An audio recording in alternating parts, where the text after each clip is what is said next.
हाँ जी, देखिएगा question number 7 और इससे पहले के क्लास में कर लिए थे कि ये परिमेय 6.1 है। क्वेश्चन नंबर 7 हम सोल्व करते हैं और देखिएगा सवाल क्वेश्चन सबका क्या हो रहा है कि परिमेय 6.1 का प्रयोग करना आप लोगों को। परिमेय 6.1 का प्रयोग करते हुए सिद्ध कीजिए कि एक त्रिभुज है मेरे पास। सबसे पहले मैं त्रिभुज मानता हूँ। यहाँ पे देखो मेरे पास एक त्रिभुज है, ये एक मेरे पास त्रिभुज है।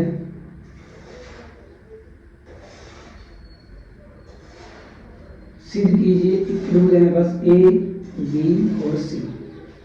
पहले प्रश्न को करना है कि एक त्रिभुज है, एक त्रिभुज की एक भुजा के मध्य, यानी त्रिभुज की दो भुजा होती है सर, एक भुजा ये रही, एक भुजा ये रही।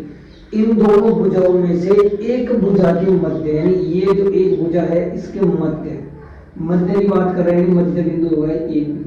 ठीक है, आगे देखो, एक त्रिभुज की एक भुजा के मध्य बिंदु से होकर दूसरी भुजा के समांतर खींची गई रेखा, यानी इस भुजा से जो रेखा खींची गई रेखा वो किसके समांतर है? इसके समांतर है। तीसरी रेखा की क्या है? समांतर है।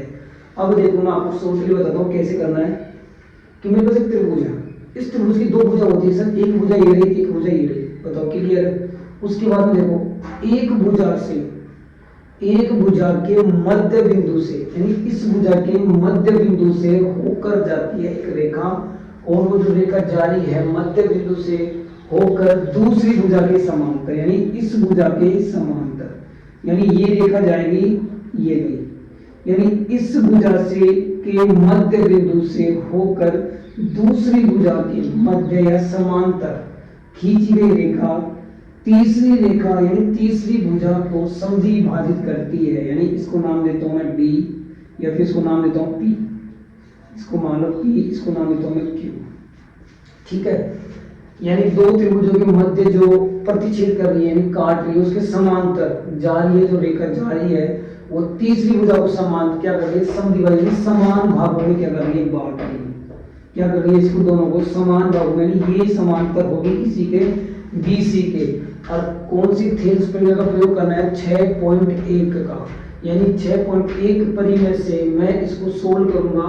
अब बोल रहा है कि ये जो भुजा है, ये जो भुजा है ये इसके समांतर है, यानी ये क्या, ये जो भुजा है क्या इसके समांतर है? क्या अपन को सिद्ध क्या करना है कि ए क्यू बराबर है किसके? क्यू सी के। ये मुझे सिद्ध करना है। क्या करना है मुझे कि ए क्यू बराबर है किसके? क्यू सी के। क्योंकि इधर वाली जो भुजा है वो आपको ऑलरेडी प्रश्न में दिया है कि पी किसका मध्य बिंदु है? ए बी का। क्या ये जो पी में इसका नामकरण किया है इसका कि पी ये कौन सी भुजा पे है सर? ए और बी भुजा पे है। तो P का जो मध्य बिंदु है कौन सी भुजा पे है? ये A और B पे है। और इधर बात करो क्यों, कौन सी भुजा पे है सर? A और C वाली भुजा पे है।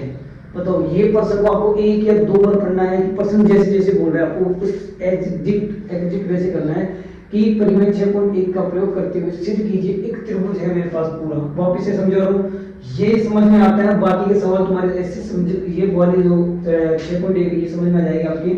एक त्रिभुज है, उस त्रिभुज की एक भुजा, मैं इस एक भुजा को ले रहा हूं, यहां से एक भुजा है मेरे पास, उसका एक भुजा के मध्य बिंदु कहां है सर? ये रहा मध्य बिंदु, ये रहा मध्य बिंदु से होकर दूसरी भुजा के समांतर खींची गई रेखा इस तीसरी भुजा की समांतर होती है, यानी समद्विभाजित करती है। यानी समद्विभाजित का मतलब होता है कि समान समान दो भागों में क्या करती है? इसको बांटती है। क्या करती है?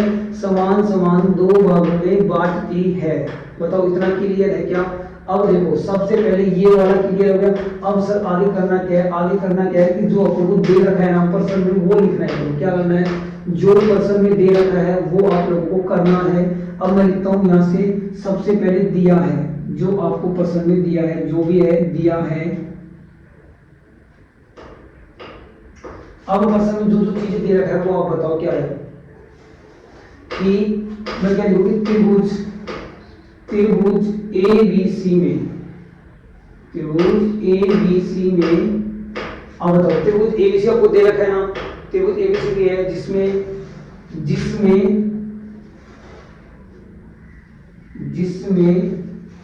P पी क्या है, जिसमें पी क्या है, ए बी का क्या है, ए बी का मध्य बिंदु है, ए बी का मध्य बिंदु है। जो जो आपको दे रखा है वो आपको लिख करना है यहाँ पे, ठीक है। अब देखो एक त्रिभुज पूरा है और पी, ये जो भुजा है ए बी का क्या है, मध्य बिंदु। मैंने ये लिखा त्रिभुज ए बी सी में, जिसमें पी ए बी का क्या है, मध्य बिंदु है। आगे मैं क्या लिखूंगा, आगे क्या लिखूंगा, यदि पी ए बी का मध्य बिंदु है तो क्या हो रहा है, पी क्यू समांतर है किसके, बी सी के। क्या है, बी सी के, यानी पी क्यू समांतर है किसके, बी सी के। अब आगे देखो और भी कुछ दिख रहा है क्या आपको, और भी कुछ दिख रहा है क्या,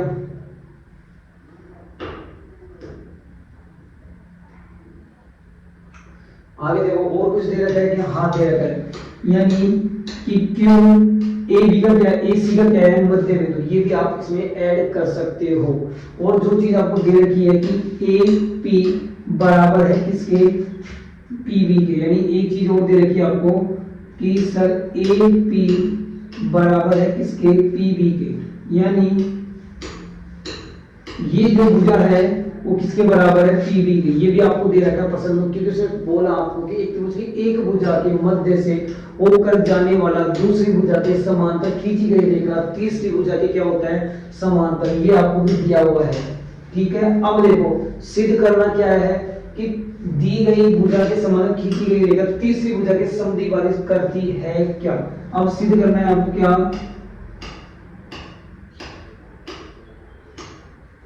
सिर्फ आप लोगों को करना है कि ए क्यू बराबर होता है किसके, क्यू सी। ये आपको सिद्ध करना है, ये आपको सिद्ध करना है। क्या करना है, सिद्ध करना है।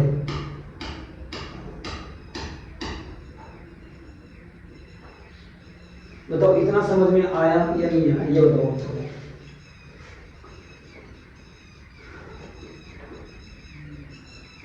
बताओ आगे, आगे देखो। अब देखो आगे सोच करते हैं इसको हल। अब हम लोग सोच देखो, सबसे पहले बात करेंगे सब त्रिभुज ए बी सी में, त्रिभुज ए बी सी में, त्रिभुज ए बी सी में, यानी ये पूरा त्रिभुज। अब देखो क्या लिखना है सबसे पहले कि त्रिभुज ए बी सी में पी क्यू, इसको हटा देना है, इसको हटा देना, ठीक है। जो दे रखा है वो लिखना है, त्रिभुज ए बी सी में पी क्यू समांतर है किसके, बी सी के, किसके, बी सी के। इसलिए समांतर है, इसलिए परिमेय, थेल्स परिमेय, थेल्स परिमेय 6.1 से, थेल्स परिमेय 6.1 आपको पता है ना कि समान अनुपात में बांटेगी किसको, भुजा को। अब देखो कि सर ए पी बट्टे में क्या हो गया, पी बी, ए पी बट्टे में क्या हो गया, पी बी हो गया। आगे देखो बराबर ए क्यू बट्टे में क्या हो गया, क्यू सी हो गया। अब बताओ अब आगे क्या करना है आप लोगों को, ये बताइएगा एक बार। आगे क्या करना है इसको बताओ कि 6.1 से करेंगे ए पी बट्टे में पी बी बराबर ए क्यू बट्टे में क्यू सी। बताओ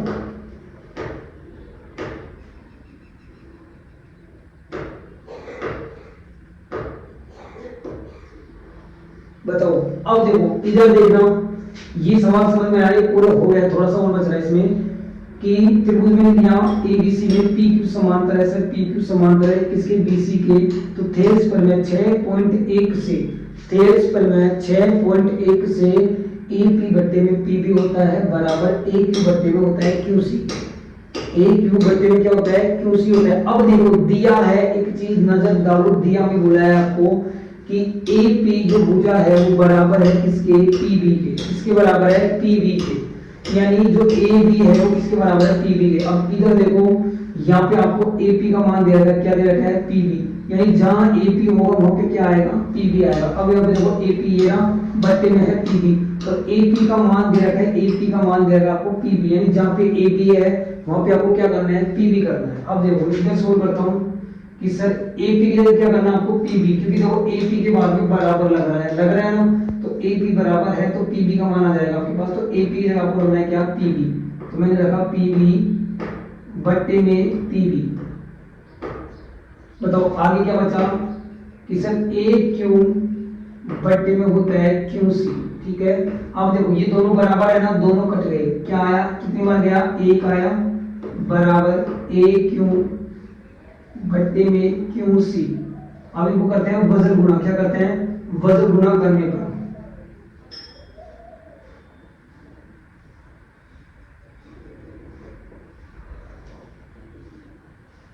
वज्र गुणा करने पर। अब देखो मैं गुणा करूं, देखो इसको मैंने किया इससे, इसको गुणा किया मैंने इससे, ए क्यू को गुणा किया एक से तो क्या आया ए क्यू और बराबर इसको गुणा किया एक से तो क्या आया क्यू और सी।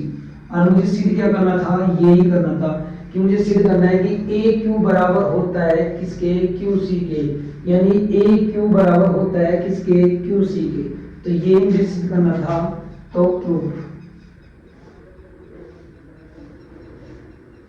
बताओ इतना समझ में आया कि नहीं आया। देखो वापिस से, एक त्रिभुज है दो, उसके एक भुजा के समांतर, यानी एक भुजा का जो मध्य बिंदु है, इस त्रिभुज की एक भुजा की जो मध्य बिंदु है, मैंने उसका नाम किया P, उस बिंदु से एक बिंदु समांतर दूसरी भुजा के समांतर, एक मध्य बिंदु से होकर दूसरी भुजा के समांतर खींची गई रेखा एक तीसरी रेखा की क्या होता है, समांतर होता है, इसके समांतर होता है।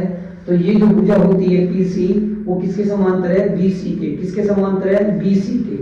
अब देखो बीसी के समांतर है, तो मुझे दिया गया है सर एपी बराबर होता है पीबी के, यानी ये भुजा बराबर है। और मुझे सिद्ध करना है कि क्या ये जो भुजा है क्या इसके समांतर है, यानी इसको समान भागों में बांटती है या नहीं है। तो ये वाला मुझे सिद्ध करना था ए क्यू बट्टे में क्यू सी। तो मुझे सिद्ध क्या करना था, ए क्यू बराबर क्यू सी। हल, त्रिभुज ए बी सी में समांतर क्या है कि पी क्यू समांतर है बी सी के, यानी जो पी क्यू जो रेखा है भुजा है वो किसके समांतर है, बी सी के। तो आपको पता है परिमेय 6.1, आप मैंने आपको पढ़ाई है थेल्स परिमेय 6.1 यानी बीपीटी। आप इसको शॉर्ट में एक चीज और लिख लेना ताकि तुम्हारा एग्जाम में कोई दिक्कत नहीं आएगी। बीपीटी क्या बोलते हैं इसको अपन, बीपीटी बेसिक, ठीक है, बेसिक थ्योरम, ठीक है।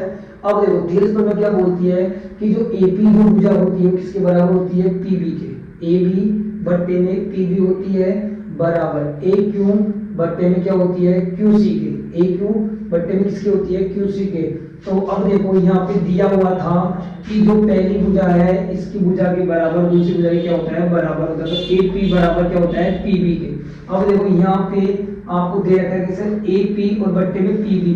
अब देखो या तो फिर आप एपी की जगह पीबी रख लो या फिर पीबी की जगह रख लो एपी, बात दोनों बराबर है। मैंने यहाँ पे रखा क्या, पीबी का, क्योंकि यहाँ पे एपी का मान दिया है, बराबर लगा हुआ है। और बराबर के जो पीछे जो संख्या आती है वो जो आगे वाली संख्या का क्या होता है, मान होता है। तो AP बराबर क्या होता है, PB। तो AP का मान PB है, इसलिए मैंने AP की जगह क्या रखा, PB रखा, बट्टे में PB बराबर होता है किसके, AQ बट्टे में QC। अब देखो PB ऊपर भी है नीचे भी, दोनों को मैंने काटा तो कितने बार गया, एक बार गया, बाहर गया, एक बार एक लिखा बराबर AQ बट्टे में QC। तो बट्टे में मैंने एक माना, क्यों, क्योंकि मैंने वज्र गुणा मुझे करना था। तो इसको गुणा किया AQ, QC को गुणा किया मैंने QC आ गया। और मुझे यही प्रूव करना था कि AQ बराबर होता है क्या, QC। बताओ इतना इजी सवाल था, 7वां क्वेश्चन। इसको आराम से उतारना है और आपकी कॉपी में इसको करना है, ठीक है। और फिर कल एक सवाल और करेंगे, क्वेश्चन नंबर 8। उतार लो इसको एक मिनट।